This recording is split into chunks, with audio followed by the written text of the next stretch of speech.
Welcome to DIY for Homeowners. We're Mother-Daughter Projects. I'm Steph. I'm Vicki. And today we're making a bed in a box. Yay, we are finally done. And Mom says that because this project took us a lot longer than we expected it to, but what we're going to share with you today is very straightforward and pretty simple to follow process. Just want you to know this is a sponsored video by the Home Depot, and they provided some of the tools that we're using in this build. Let's get started. Before we made the bed, we blew up the air mattress that will go on top of our box and got some measurements. We're going to be installing 6 panels of wall control metal pegboard above the box to hold all of our video equipment. Here we're using our new Bosch green cross-line laser level to get the panels nice and straight. The green line is actually 4 times brighter than the traditional red. You've seen us install wall control panels here on our channel before. It's as simple as leveling out the panels, marking the 6 screw holes, drilling pilot holes, adding anchors, and attaching to the wall with the included hardware. Since we're working inside, we didn't want to have to clean up all the drywall dust from the pilot holes, so we brought in our rigid wet dry vac to use to collect the sawdust as it's being released. Once we got the panels on the wall, we started to add our hooks. One of the items we wanted hung was this background paper, and we found these rod bracket pegs to hang it on. We had an old curtain rod that we used to go through the center of the paper.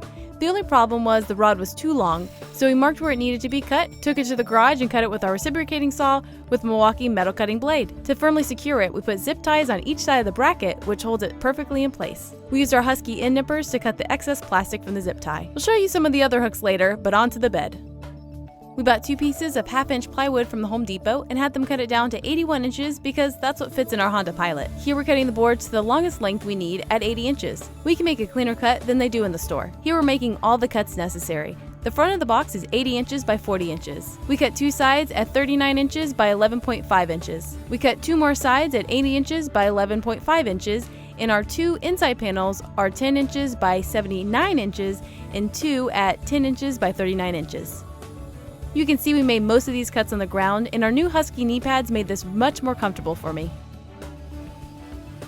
For some of the side pieces, we used our new DeWalt table saw, and we also paired it with our rigid wet dry vac. And as you can see, that really cut down on a lot of the sawdust and worked out really well for us.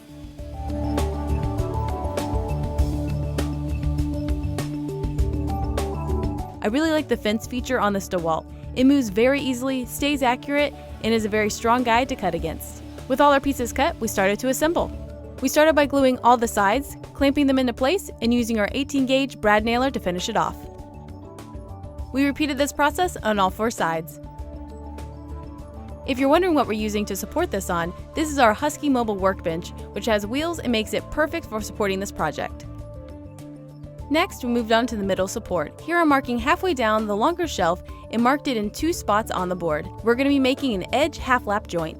We marked the short boards as well, as these will interlock with the longer board. To do this, Steph used a Sawmax, which is basically a tiny little circular saw, which is really easy to control.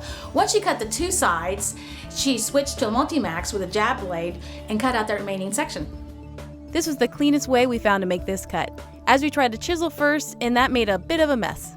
We turned our box upside down and added our center supports. This is our first time using edge half-lap joinery, and we were really pleasantly surprised with how well it turned out. We moved the box to the ground as it was a little too high. We took the support out, added wood glue to the bottom, added our support back, and added some brad nails. This is where our box is going to live. Then we added our 2x2 pieces for extra support. We glued and clamped them into place. If you notice our second from the top looks a little different, that's because it is. It's a long story which we'll share in a project follow-up. Then Mom painted the inside and outside the same color as my office walls. The side handles are made with metal pipe, which need to be cleaned with mineral spirits before use. We wax them afterwards for a nice clean finish. Here we're drilling holes for the pipe flanges. As you can see, I clamped a piece of wood to the backside to help prevent tear out. When tear out happens, it leaves a jagged, messy, rough hole on the backside, and that's what we were trying to prevent. We decided to secure these with nuts and bolts. And here it is in place. When a guest comes to visit, all we have to do is pull this away from the wall, pull out the bedding, lay the box flat down, and set it up for a good night's sleep.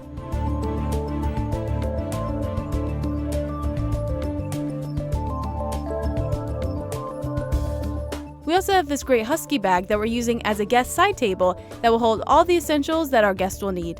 The top is a great place to store their mobile devices and the remote for the light and fan.